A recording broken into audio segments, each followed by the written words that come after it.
बंटी चूहा बहुत होशियार था। वह एक जंगल में रहता था। उसने अपना एक छोटा सा घर बना रखा था। जंगल के पास एक घर था, उसमें एक छोटा सा बच्चा रहता था। उस बच्चे के पास लॉग बूट थे, लेकिन वह छोटे हो गए थे। उस लड़के ने वह फेंक दिए। बंटी चूहा, अरे ये जूते तो बहुत अच्छे हैं, मैं इसमें आराम से सो सकता हूँ। बंटी चूहा एक जूते को घसीटकर अपने घर के नीचे ले आता है। दूसरा जूता लाने की उसकी हिम्मत नहीं थी, इसलिए वह उसे ही साफ करके उसमें अच्छे से सोने का बिस्तर बना लेता है। फूलों से उसे सजाता है। बंटी बहुत खुश रहता था। जंगल के और जानवर उसे देखने आते थे। जानवर जब उसको देखते तो बंटी चूहा बहुत नखरे में अपने जूते पर चढ़कर बैठ जाता था। एक दिन नटखट कबूतर बंटी से मिलने आया। नटखट कबूतर, बंटी भाई बहुत सुंदर घर सजाया है और इस जूते ने तो 4 चांद लगा रखे हैं। बंटी चूहा, सुन भाई, नजर मत लगा, मैंने बहुत मुश्किल से इसे सजाया है। तुम जैसों की नजर लगी, यह खराब हो जाएगा। नटखट कबूतर, भाई मैं तो तुम्हें बधाई देने आया था, लेकिन लगता है तुम्हारा घमंड तो 7वें आसमान पर है। बंटी चूहा, मुझे किसी की बधाई की जरूरत नहीं है। मैं जानता हूँ तुम सब मुझसे जलते हो क्योंकि तुम बाहर सर्दी झेलते हो और मैं इस जूते में घुसकर आराम से सो जाता हूँ। नटखट कबूतर बिना कुछ कहे उड़कर वापस चला जाता है।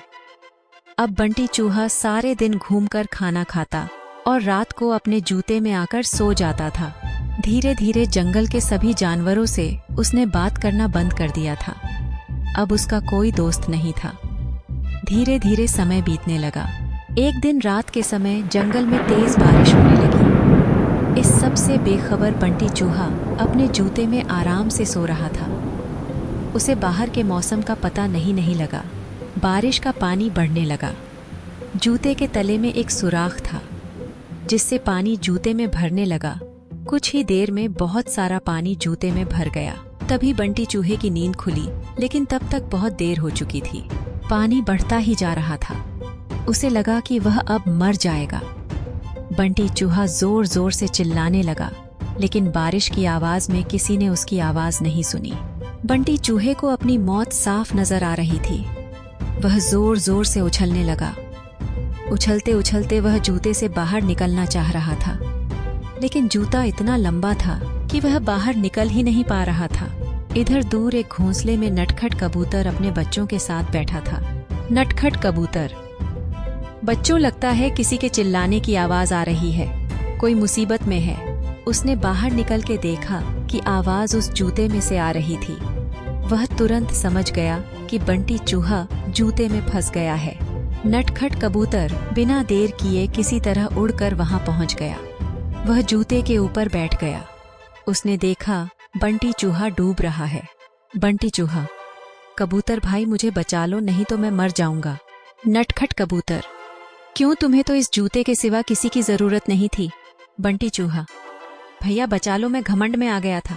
यह सुनकर नटखट कबूतर उसे अपनी चोंच से पकड़कर खींचने लगा, लेकिन बंटी चूहे का वजन ज्यादा था। नटखट कबूतर उसका वजन उठा नहीं पा रहा था। नटखट कबूतर, भाई रुको, मैं अभी बाकी जानवरों को बुलाकर लाता हूँ।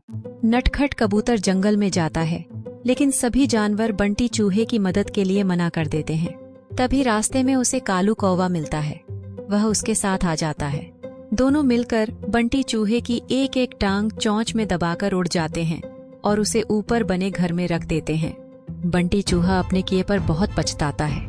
अगले दिन वह जूते को खींचकर उल्टा कर देता है। उससे उसका पानी निकल जाता है। उसके बाद वह उस जूते को घसीट कर ले जाता है और नदी में फेंक देता है। यह देखकर नटखट कबूतर और कालू कौवा बहुत खुश होते हैं। फिर बंटी चूहा सब जानवरों के पास जाकर सबसे माफी मांगता है।